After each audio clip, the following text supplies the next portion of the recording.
এটা বাংলাদেশের এমন একটা জায়গা যেখানে তিনটা জেলার সীমানা। এটা তার আগে দেখেন ট্রেন যাচ্ছে।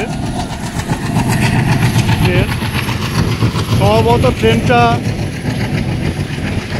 দিনাজপুর থেকে রাজশাহীর উদ্দেশ্যে রওনা দিয়েছে, যাচ্ছে। এটা দিনাজপুর থেকে রাজশাহী যাচ্ছে হয়তো।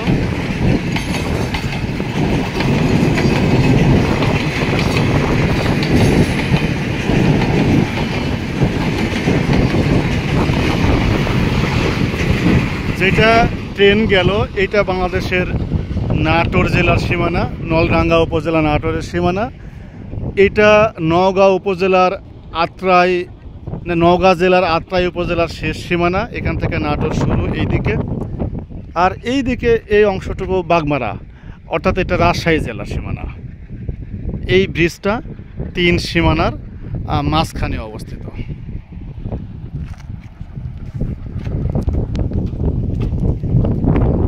সুন্দর এক জায়গা, বাংলার প্রকৃতি এত অপরূপ।